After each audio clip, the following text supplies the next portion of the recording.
to our Soul Wisdom Exchange podcast today. I'm joined today with Atousa Raissyan, and we're going to be talking about soul wisdom languages. So, as you know, I'm Regina, the creator of At Matri, and I define soul wisdom language as our authentic ways of knowing and being. And I love to explore with others how they've come to understand their ways of knowing and being or receiving and expressing information and what that journey has looked like for them. So today, like I said, Atousa is going to be joining us. We're going to talk about her soul wisdom languages and the journey she's taken to get to where she is today. So she's a certified heart-centered transformational healer, shaman, spiritual teacher, digital artist, poet, and motivational speaker.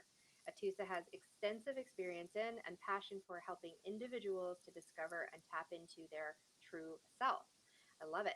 In order to unlock their potential and experience their desired life in terms of abundance, relationship, and personal well being. Well, I think you have landed right in the right spot because these are topics that we love to talk about here. So, welcome, Atousa. How are you today?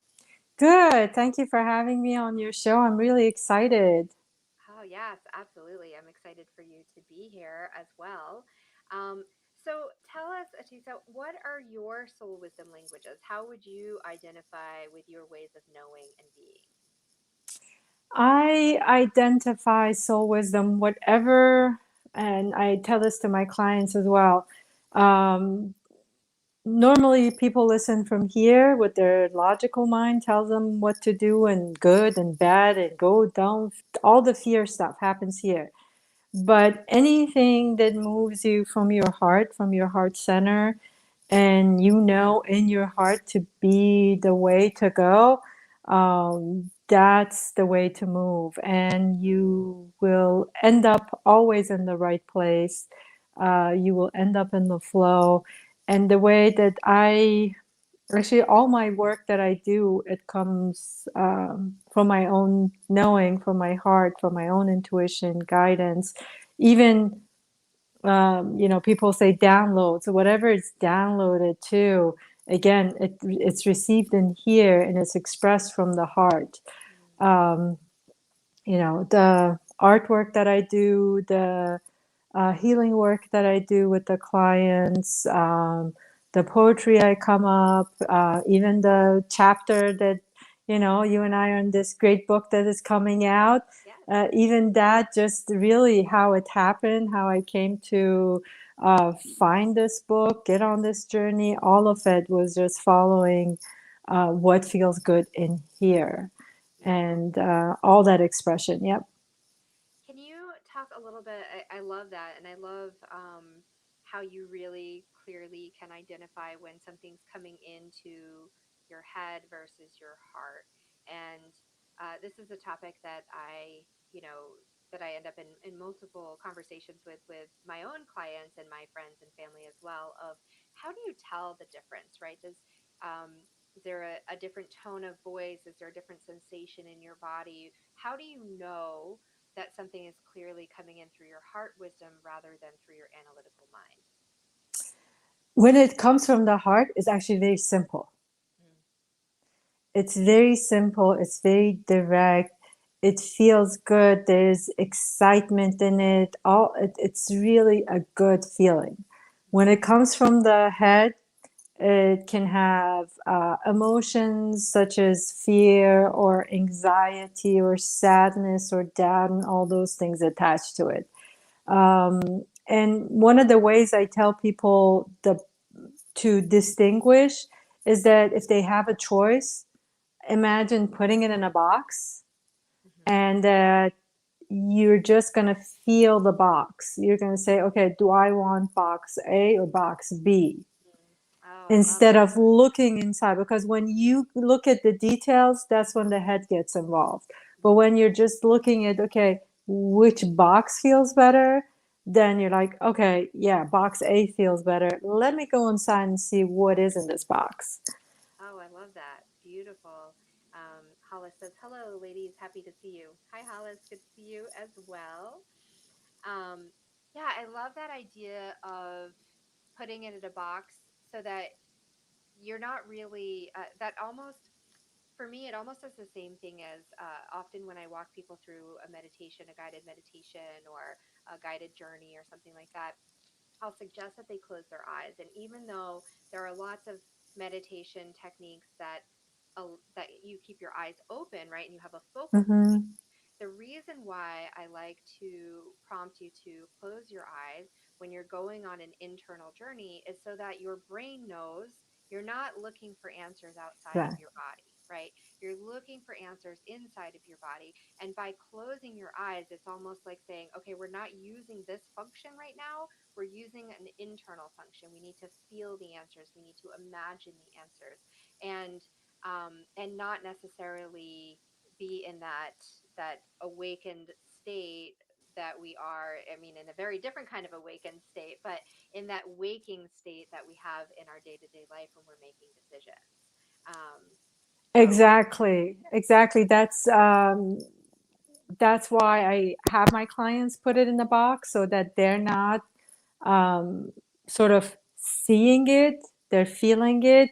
And yeah, that's, I actually, there are times that when I'm having conversation with someone, I close my eyes so that I can stay in me. And it's a recommendation I give to clients as well. When you're talking to someone and you see you're being triggered, close your eyes. Yeah. Close your eyes. It's going to help you go inside and see, hey, why am I reacting?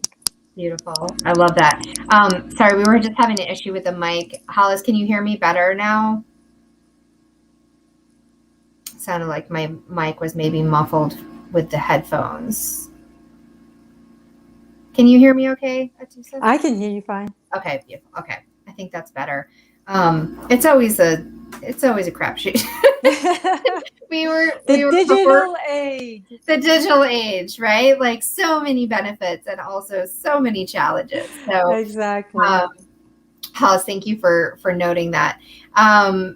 So yeah, I love that idea of what are those cues that we can give our body so that we know, or give our brain, right, to say like, okay, we're doing something different now. And this is one of the reasons why I really love having like a creative practice, a devotion. I call it a devotional practice, right? Because you're devoted to this practice and it's something that you want to do. It's something you want to show up for and you want to engage in, because you're really, when you meet your creativity in that space, or your soul wisdom, or your heart wisdom, however you're looking at that, when you create this space and dedicate it to being the place where you meet this wisdom and you receive these messages, you have this kind of routine. When I start to set up my space to make intuitive artwork, I know everything in my body starts to prepare for it, right? Mm-hmm. I bring out my the paper that I use, my tea is ready. Like I have all of these kind of what I would call rituals around beginning my practice and also around ending my practice, so that I know when I'm moving into it and when I'm moving out of it.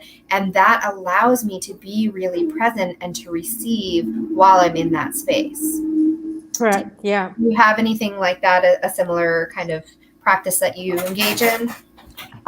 For my client work, definitely. So I always, well, saging and cleansing is a ongoing process that, because I have clients in and out, so it's constantly when you walk into my house, and I'm constantly smelling of sage. So that's my perfume. So yeah, I A good sage one. myself, sage the space. um, I do a little drumming before I get started, and shamanic terms, during the drumming, we call the spirit of the four directions. I take it a little bit beyond. I do the four directions and I call on my spirits to also come and guide me. I thank them. And I sit in meditation for a little bit just so I can ground myself before I engage with the client. So I do all that before the client work. Yeah, I love that. That's beautiful. Drumming is such a wonderful tool. And, one of the things through my experience with sound healing is that, drumming really does kind of like break up the energy of a space. And when you are entering into any kind of work that you're doing, where you're either receiving or channeling, wisdom from an energetic space or from a ethereal realm, it's really important to have that kind of clear and flowing energy. So I really love all the things that a drum can do. It can break up space. It can help create that rhythm, and flow. There's lots of ways that I like to bring drumming into my own practice as well. Yeah, I love my drum. My drum actually has a story. When I started my shamanic practice, I wanted to get a drum, and I couldn't find any stores nearby that had the drum that I wanted. And somebody Mhm. told me, check Amazon, like Amazon for drums. But I said, okay. And I went online and I saw this drum. I was like, okay, I like this. It feels good. It's light enough. And okay, let me get it. Worst case, I can always return it. Uh-huh. And when I got it, so it has a um, inspection tag on it, and it's written by hand in there. It's Oh, funny. I've nice. never seen an inspection that is like actually with ink that somebody wrote, Yeah. and it's the month and day of my birthday. Oh, I love that. Yeah, and when I saw it, I'm like, "Yep, this is my drum," Yes. and So, I love my drum. I'm so connected with this drum. oh, I love that. So I would call that for sure a confirmation, right? Like a Hmm. confirmation from the universe, from spirit, saying, this is the right choice. So one of the questions that I get a lot is like, what is the difference between a sign and oh wait, hold on. We had some comments here. So yeah, Hollis says, wow, that's so cool. The date of your birthday. And then she also had mentioned, I love how you enter the space and leave it, right? Because it's those bookends, to really kind of set the Hmm. stage for moving from one thing into another. And so actually that really ties into what I was just going to ask too about, people ask me what's the difference between signs and confirmations. And generally I'll say signs point us forward and confirmations are like almost like saying, yes, this is, it's almost like looking back and being like, yes, okay, we're going in the right direction. But I'd love to hear your experience with signs and confirmations and how maybe they show up for you, because in my understanding, it's unique to every person, right? How you receive those. And it's very much aligned with your soul wisdom languages. Yes. I tell my clients, the more you open yourself up, and the more ways you can receive those signs and confirmations. Mm-hmm. So I don't narrow it down. It's like, you want to send me a message, confirmation, send me any way you wish. It can be through somebody, it can be through the animals that stop by. It's really everything and anything. Side of the truck, message on a truck. Numbers, as people are awakening, I know numbers is really big for them. But the main ones for me is, I would say, definitely those that know me on my Instagram. I don't post it as much because at some point I think I was driving people crazy with all the hearts I was posting. So I see hearts everywhere. Okay. I like literally every day I see so many hearts, like in a water droplet, leaf, stone, in my coffee, you name it, I just see hearts. So that's a big one. And that to me, um, it, it's in, it's I guess it's kind of a confirmation. It's the love that I have for myself, for the people, for my surrounding, that gets reflected back at me. Another big confirmation for me is the animals, Mm-hmm. that I see.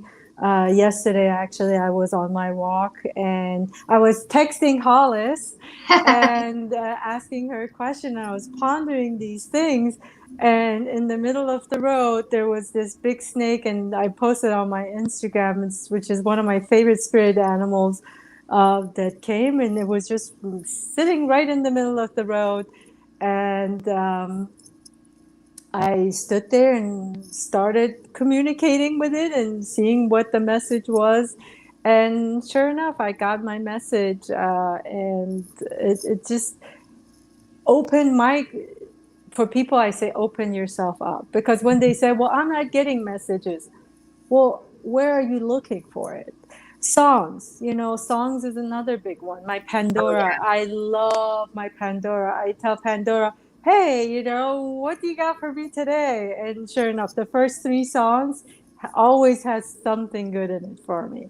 Yeah. So open yourself up.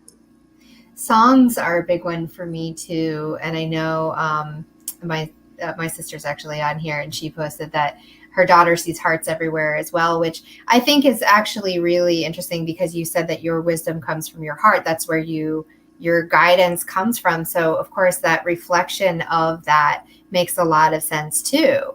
And I have always been a really musical person. I love music. It's very soothing to me. It's one of my ways of receiving messages. And so, and it's also a place where, for me, music is a very spiritual place. Like even music that one wouldn't categorize necessarily as spiritual. Mm-hmm. It definitely is a place where I go into a flow state. And so, that rhythm, the lyrics, a lot of times, like I had a really cool experience last night in a small group course that I'm running, where I did a guided journey, and the person came out of that experience with song lyrics and a melody of a song that she'd never heard before. And we looked it Nice. up, and it was very much aligned with the message that she was receiving through that experience and what we'd just been talking about, as well as the other people who were in the group as well. So it was almost like, as we were reading the lyrics together, it was like, oh, that line's for me, that line's for me. But she was like, it's so interesting that I would come out of this meditation with this song and melody of something I've never heard before. And maybe at some point she had heard it but wasn't conscious of it, and maybe not. Maybe it was just something that came through to her in that moment. But songs are a beautiful way of receiving signs That's and confirmations. beautiful. Yeah. Wow. Yeah. Songs, lyrics, yeah. Open yourself up. There's so many ways. Yeah, like I said, you're going to see signs on the side of the truck. There's somebody and people, there are Uh-huh. people that can come and say something, and you're like, wow, how did this person know that, to say this to me, that would resonate with me right now? That's what I needed to hear. Yeah, But you have to open yourself up to exactly. receiving it. And again, it goes back to following your heart. Mm-hmm. Following what feels good in your intuition, your own guiding system that tells you, hey, move this way and you're going to get to where you need to go. Yeah, for sure. That openness, I think, is so important. And because, whether it's a sign or a confirmation, there is a certain level of trust or of faith that needs to be there, because, one could say, oh, well, confirmations are better than signs because I can look back and I know everything that led up to it. And it's like, okay, yes, this is done. This is correct. But at the same time, you had to get to that point. And in order to get to that point, you needed to have that faith all along that you were on the right path. And so when you see those signs, sometimes they often don't feel like signs until after you're past them, right? Mm-hmm. So like using your drum experience, that person saying, you saying like, okay, I'm not finding the one I want, right? That was you listening to your wisdom to say, nothing's resonating with me yet. You opened that up. You were receptive to someone else sharing insight with you. They said Amazon, and your head thought, no, that doesn't seem right, but you still did it. So obviously there was some kind of resonance for you, right, in your body or in your heart wisdom to say, I'm going to look, right? Then you go, you find one that resonates with you, but you don't really get that confirmation until it comes in the mail and has that handwritten, note with your birth date on it, right? There's the confirmation. Yeah. But you had to follow that trust, that faith, that wisdom, the messages that were coming through the whole time. And then you got the gift of the confirmation after walking that path, right? Exactly. And I love how you brought it into those steps, because that's often how it is. You have to, everybody, like a lot of my clients, they're like, they want certainty. As humans, everybody wants certainty. Well, I gotta know. But Mm-hmm. life is about the not knowing. Yeah. That's the whole point of the excitement. That's the whole point of creation, Yeah. and you figuring it out. And you're right, the things come, and immediately, the head wants to judge it and like Mm-hmm. make sense out of it. It's like, stop, what feels good in here? And you follow it, keep following it, and it's going to take you to that point that you're going to get your confirmation. And it's very important to just, even if the head is going, you could just go still, like, yeah, I go from my heart. Mm-hmm. And I tell this often, is that even if hundreds and thousands of people come stand in front of you and tell you, you got to go left, Mm-hmm. and in here it says go right, you got to Yeah. follow this, you got to I trust just got this. like full body chills when you said that. Yeah, it's absolutely, it's those ways of knowing that are unique to you, right? Mm-hmm. And I totally agree. Like, when you said people want certainty, that's our human nature, is to want certainty. I want certainty too, right? Like everybody Yeah. wants that.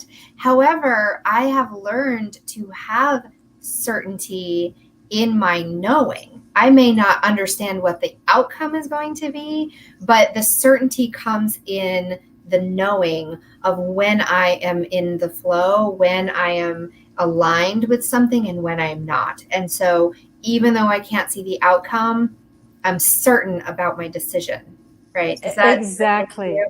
Exactly. But I say, you trust yourself. Mm-hmm. Once you trust yourself, trust your knowing, and you're trusting the path forward, that's all the certainty you need.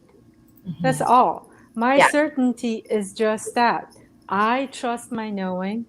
I trust that I'm moving from my heart. I trust that when I know my knowing and I move from here, I trust the path forward, and I trust the universe is going to get me there.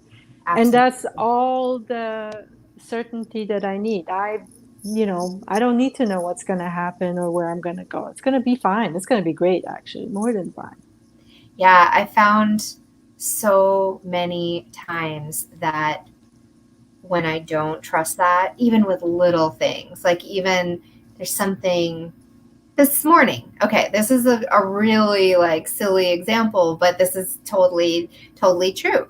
I have a journal practice in the morning. I write 3 pages in my journal, and I have kind of my morning routine. I go and I make my coffee, and I go and sit in the chair with the cats and write my journal pages.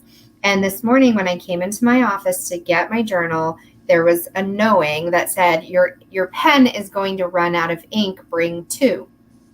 And I thought, I'm just going to use a different color. So I use these, like these little markers, right? And so I like that they have colors. And so my mind overrode my knowing, and I went with a different color instead. Well, you know what that led me to? The one that ran out of ink after writing 2 sentences. And I started writing, and I was like, oh, this is going to run out of ink. I should have trusted my intuition when it said bring 2, because what did I end up doing is getting 2 anyway. The one that I tried to use and the one that I had to come back and get later. So, and then that led me into this whole kind of journaling about trusting intuition and what that looks like. And here we are talking about it now. So Angie says, if you're going to trust anyone, trust yourself. Yes, Mm-hmm. very true. Very, very true. So how did you get to that point? I got to this point by first loving and accepting myself. I had to sit there and get rid of everything that was stopping me from loving myself, from accepting myself, all those things. And to get to a point, and I tell this to people, is like you have to get to a point that, you know, you don't have those barriers and with those walls anymore. We built those walls because we're so afraid of people. Oh, what if they found out about this or knew about this and all those things that I don't even want to see. Right. And you got to get to a point that if like somebody says, hey, I see that, I'm like, oh, you see that one? Come, come, come. Let me show you everything else here. How about these? Have you seen these? I have those. Yeah. And that's the starting point, is knowing yourself, not hiding from yourself. Keep going inside. Keep breaking those layers and barriers and cleaning house until you truly love and accept yourself. And from that place, then you can trust yourself. Then you can trust your knowing. Then you can see, get connected with the world around you. You know, the hearts again. Why do I see the hearts? Yeah, it's from my heart center, but I'm also connected with everything around me. And that's how I got started. Just, you know, again, going back to our book, Yeah. the Yeah. stories in there of, you know, all those things, that all the traumas, everything I experienced. You know, I fast forward through that chapter, it was one chapter, but there was a lot, and I had to get to this place to love and accept myself and be able to trust. Otherwise, I wouldn't be able to do any of these things that I do. Exactly. Yeah. I mean, I call that embracing your weirdness, right? Because it's Mm-hmm. often the things that are so true and authentic within us that other people don't understand because it's not theirs to understand, Mm-hmm. and it's can be labeled as weird. We might even label it ourselves as weird, but it's not until you embrace that weirdness. What that's to me, that's that loving and accepting to say, you know what, like this, call it weird, call it whatever you want.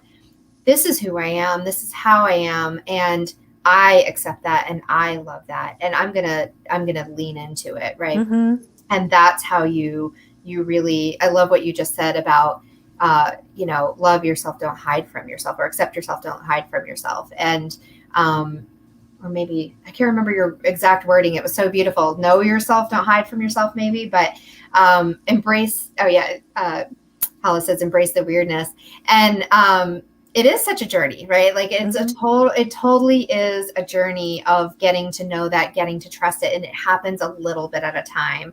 It doesn't.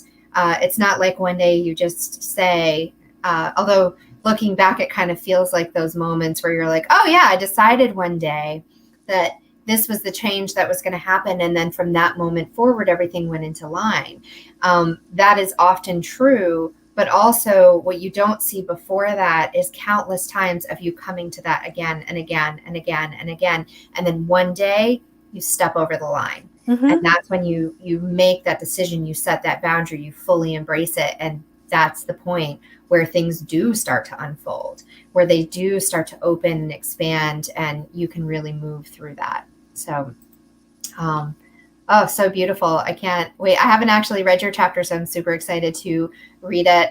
Our book launch is on this Friday, actually. So you can message us. Actually, if you're watching this on the replay, say, tell me more, and we'll send you some information about the book launch. And, would love to share that because there's so many beautiful stories in there using creativity as transformation. I mean, the theme of the book is creativity is whatever you want it to be. But when you read the stories, almost every single one of them is about transformation. It is. It is. It's beautiful. And I love how the title is that, because when you say creativity, everybody thinks about visual arts or something related to visual arts. But the people on there, they're not artists. They're, everyday people that have found, like you said, they've transformed their lives. And this is a story of them creating their life and transforming their lives. And it's beautiful. I'm excited for Friday. Too. Yes. Hollis is in there too. She's giving us a woohoo. Launching your stories that need to be heard. Absolutely, these stories need to be heard. Yeah. I totally agree. So we do have a couple people on here live, so I want to take a moment before we wrap up and see if anyone has any questions that they want to ask or anything that they wanted to contribute. And then, so I'll give a moment for that. She says, change makers, expanding the definition. Yes, absolutely. Creativity does go far beyond the paintbrush and the pen, as Hollis says. It is really a transformative tool. Okay, just giving another second for anyone to type in their questions if they have them. Otherwise, while we wait for that, Atousa, tell us how people can continue to learn from your soul wisdom and to work with you in whatever ways that feels right for them. All my contact information is on my website, which is my first name, last name, atousaraissyan.com. And all my email, social media is on there. You can email me, text me. My phone number is on my website. Social media, DM me. But on social media, if you're not following me and DM me, it usually goes somewhere else. It's a black hole. And if I'm not paying attention, I won't see it. So, if I didn't respond to your DM on a social media, it's not because I'm ignoring you. I haven't seen it. But anything. We'll drop those links underneath as well. And I have different services. And even if you go on my social media, I try to put a lot of self-help conversations, posts that just walk you through maybe different meditations, affirmations, rituals to help you get to this place of loving yourself and accepting yourself. Yeah. So, so I haven't seen any comments come in. So let's expand on that a little bit too. When you work with someone, do you generally work with them one-on-one, or are you working with them more in a group space? What's your kind of go-to way of working with someone? Well, before COVID, I had one-on-one and group. When COVID happened, obviously I stopped the groups and I did just one-on-one. And I still do the one-on-ones. The one-on-ones can be either in person or virtual. And the groups, I'm going to start back up again. I'm trying to decide whether I'm going to do it virtual or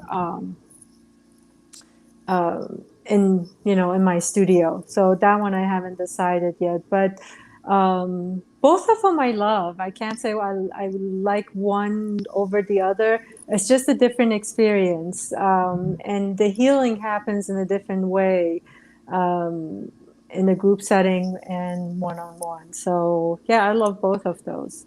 And I work more with the group ones, with the one-on-one.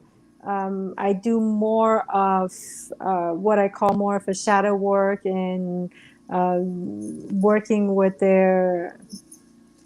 it's not really inner child work because it's like different kids, different energies that I work with. But so one-on-one work is more geared toward that and their specific past traumas, whereas the group is more of a upliftment, shifting, and changing your views and connecting more. Okay. Yeah. Excellent. So what are some of the themes that people may come to you when, how do they encounter you? Through what doorway, what I would say? It's now it's easier to find me on the internet. At the beginning, it always surprised me when they said, I found you on the internet. I said, this is really divine intervention because it's not an easy way to find me on the internet. At that point, it wasn't anyway. But they're called to come and see me. They often I hear this, I went to your website or I saw you on social media and something drew me to you, something connected. Or they go read the testimonials that I have, and that often they see themselves Oh, Yeah. you just dropped off. Give her a second to come back on. One of those other lovely things about technology, when you're in the middle of a live broadcast and someone tries to call you and it kicks you off of the live broadcast. There she is. Sorry. That's okay. Yes, I turned off everything and I turned off even the silent. I have no idea what happened That's there. okay. It happens. Hopefully the person will not be calling me back. But yeah, so they're drawn to me, they come to me. The testimonials, often they see themselves, oh, I have the same thing or I want the same thing. That's how they come. But the main theme is that trauma. Mm-hmm. And I identify trauma differently because sometimes people think trauma has to be something significant as physical abuse or sexual abuse, or it doesn't often have to be even abuse. But it's Right. more whatever left a emotional marker in your past and made you change your pattern or behavior in a way. Those are all traumas in a way, because when the adult mind looks at it, it doesn't consider it trauma.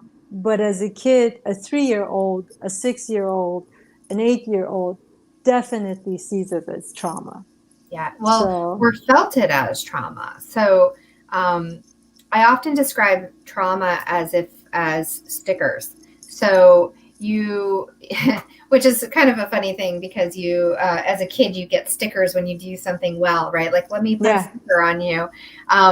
But when my niece was about 2 or 3 years old, she used to put stickers and she would just stack them on top of each other. And so you would walk around with this like blob of stickers on you, or she would have them like stacked up on her hand. And it gave me this image of that's really how trauma works too. And so you may have an acute trauma like a car accident or a death of someone that, you know, was really close to you that happened, and it happened all at once. And it's this big kind of like acute experience where there's a wound, right? An emotional wound. And then that emotional wound and sometimes physical wound can actually open you up for physical trauma in your body as well, or at least create a vulnerability for that. But then we have these other traumas that happen in our lives where maybe someone said something to you and it really just didn't sit right. And it's almost like they just kind of like put a sticker on you. And then that sticker acts almost like a magnet that then looks for anything that is similar to that, and it sucks it in and it brings another sticker. So have another conversation with someone, they say something that's even remotely similar, but it's not even the same thing. It's not intended from the same place, but because it has a resonance, it brings that other sticker in. And then before you know it, you're walking around through your life with these giant piles of stickers that are just kind of cumbersome, and they're creating vulnerabilities, and, you know, and they start to affect your physical body as well. Like if you imagine that you have 13 years of stickers all in this one spot on your arm, that arm's going to be harder to maneuver, right? So yeah, I think it's an interesting thing to redefine what trauma is, because a lot of people are taught that trauma is a physical abuse in some way, or some kind of physical experience that you have, or potentially an emotional one, but it's all this one big thing that happens at one time. And that's a small majority, a small part of the trauma that we do experience in our lives. Correct, exactly. And I love that you touched on, I love how you described it, and I love how you touched on the physical symptoms, because again, another thing that's happened in our society right now is that because those traumas have not been addressed, and those physical symptoms have kept coming up, and they've come up into these illnesses and ailments that we have, people have started to get themselves numb. You know, they just go outward again. Give me a pill to fix it. We just want somebody to come and fix it and take it away, and let's numb ourselves. And that keeps adding on to it. Yeah. At some point, those pills stop working. At some point, those illnesses become major illnesses. And I love when, not that I love that they come to me with physical problems, but I love But it's a how, doorway, right? That's what I was exactly. talking about with like that entry point, right? Well, the thing that I love is that when they're done, they're like those physical things are not there They're gone. anymore. Yeah. And people have a hard time with the accepting, well, how is this illness? It's all related. Louise Hay, how many years Oh my ago she gosh. Yeah. started this thing. And it's so true that you got to connect inside. You got to connect with your body. Your body's talking to you. It's Mhm. telling you, hey, I need this. I need you to do this for me. This beautiful machine, this physical machine, runs by itself, functions by itself. And we don't listen, and we keep, as you said, we keep putting those stickers on it and make it heavy, and it's just like, please take these things off of me, Right. Yeah. clean these layers so that I can breathe and move and do what I came here to do. Absolutely. So yeah, those physical stuff definitely is a big part of trauma. It is. It's a huge part of it. They're so interconnected, and there is this body, mind, spirit alignment. And when we're in that alignment, things can flow. I gave the example to explain this yesterday. As like if we had a funnel and you were trying to pour something through it, if the end of the funnel was like crooked, then it's not going to go where you want it to go, right? It's going to kind of shoot Mm-hmm. off the side, or if you poke holes in it and it's just kind of leaking, then it's not that alignment that you really want. But when your body, mind, and spirit are in alignment, then things can flow in, and they can go to the place where you're wanting them to go. They can be directed in that way. And when we're out of alignment, if you think of a car, if your car is out of alignment and the wheels are not all pointing in the same direction, it's going to be very difficult to drive that car. I don't know if you've ever driven a car that was out of alignment, but you're constantly trying to bring the wheel back because it's wanting to go off to the side. It's wanting to go off in a different direction. And that is not going to be fixed until you fix the problem, which is the Mm-hmm. misalignment. So the other thing that I really love about energy work and energy healing is that when you go into that, and it sounds like you do a similar thing with working with those the versions of the child, or the versions of the younger self, right, that had experienced this trauma. What you're doing is unlike, and I'm not saying anything bad about more traditional therapy, because for some people that's definitely a way that feels really good for them. But what I really love about energy work is that you're not having to necessarily peel off and identify each of those stickers. You go right to that bottom one and you're like, here's the source, and you pull the whole thing off, right? And that also has its benefits, and it also has its challenges, because sometimes people look at that and they go, I feel really light. I feel so much lighter. This is so great. But then we've also been conditioned to believe that it's not that easy, that it has to be hard. And so what happens, and actually Louise Hay talks about this in You Can Heal Your Life, is that we then start saying things like, oh, I don't believe it. I don't believe that could happen. I don't believe that it could happen that fast. And then they almost like reverse, it's like bringing that magnet back in and bringing all those stickers back. But it goes back to that idea of trust, and trusting the process, and trusting your body. Yeah, and one thing I do for my clients is I tell them, I give them homework, and the homework is where, yes, we healed in here, but the sort of the message is still running, that tape is still running. And that homework, and I always tell them, it's very important that you do your homework, is because it Yes. goes and reprograms. Yes. I took this out, but then I still need you to do this so that this reprogramming happens, when you walk out of here. And also with the layers too, I love those moments that I can go to the bottom one and pull it out. And there's sometimes it's just that we Sometimes you got to gotta, go a little bit down, exactly, we a little gotta bit move more. Yeah. our way in there until they're really ready and Yeah. to do it. But it's great work, and I'm always happy when the first day they come, they look a certain way, you see it.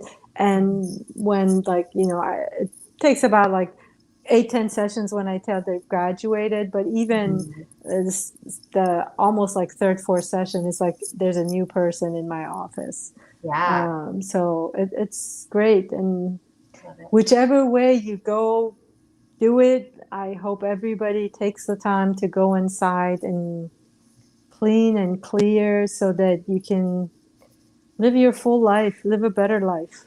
Beautiful. Beautifully said. And it's so true. Like there is no right or wrong way to do it, right? It doesn't mean that if you do that kind of like go in and chunk it down, or even if it is like I need to take this one and then this one and then this one, that may be what your body needs. And that's why I say I don't have anything negative to say about that, because that may be the way for someone, just as whatever your soul wisdom is and how you receive information and how you express it. It's the same with your healing process, right? Your healing journey is part of your overall journey, and that may be the way that it feels best to you. And if that's the Mm-hmm. case, it's not, people can recommend things, and often what we recommend are the things that worked best for us, and it comes from a place of pure intention most of the time of, this worked for me and it was really great, and so I love you and I want it to work for you too, so here's what you should do. And then as soon as you put that should on it, Mm-hmm. it immediately becomes something that's being told, being placed upon you rather than invited. It's a different situation to say, I invite you to try this, or I invite you to explore this. And then there's no judgment, right? Because when you're inviting someone to do something or to explore something, you're also leaving that open to them saying no. And it's those little subtleties, I think, in our language and how we communicate with each other that can make a huge, huge difference. Yeah, I completely agree, because again, one of the reasons I started my podcast and the live show, which I call Goodbye Bullshit, Hello Happiness, it is just that, saying goodbye to, the shoulds, the have tos, the need tos, and all those things, and going back, listening to yourself on what it is that you need to do. And even, I tell my clients, I tell you things, but even if I say it, if it doesn't feel good in here, don't do it. Yes. Tell me, no, it doesn't feel good here, I'm not going to do it. That's Yeah. fine. I can either come up with something else that feels good in here, but ultimately, this is what you need to be listening to. Yeah, exactly. And I think that those moments of resistance and moments of contrast are just as important as the moments of synchronicity and resonance, because those moments, I really believe, are there to help us learn. And even with, like, there are people who I resonate with most of the time, I would say almost all of the time, where I go in and listen to their message, whether it's a podcast or a healer or a teacher or, a friend even that I work with. And I can say that most of the time when I show up, I'm like, yep, this resonates. It's totally great. But every once in a while, there's this thing that I'm like, no, that doesn't sit right, and that absolutely happens with my own clients and people that I work with too, where they say, no, I don't get it. It doesn't resonate. That doesn't feel right. And, I always try to say, great, congratulations. Good. That's your soul wisdom saying, like, no, this isn't something that I resonate with. And perhaps that's because it's not something that they've arrived at yet. And perhaps it's because it's just truly not something that is meant for them. Maybe it was meant for me. And because I was channeling something through for them, that got mixed in there. And that message was for me, but it also was for them because it was for them to say, no, that doesn't feel right. Right. Yeah, definitely. Beautiful. Okay, well, a beautiful conversation. I've really enjoyed speaking with you today, and I know we are wrapping up here. So thank you everyone who came in live. It was really nice to have you in here commenting and sharing your experiences as well. And look for the links to how to connect with Atousa will be underneath both the Facebook and the YouTube posting of these. They'll be live immediately, but I'll go in and put the links in just a few moments. And then also look out for the book launch of Creativity Is, whatever you want it to be, happening this Friday. So it's only 99 cents to get the ebook, and it's really going towards a great cause, and helping share these stories of transformation is really powerful. So I loved being here with you today. Thank you so much. Thank you. We will see you again. All right. Have a wonderful day. Thank you. Thank you so much. Okay. Bye. Bye.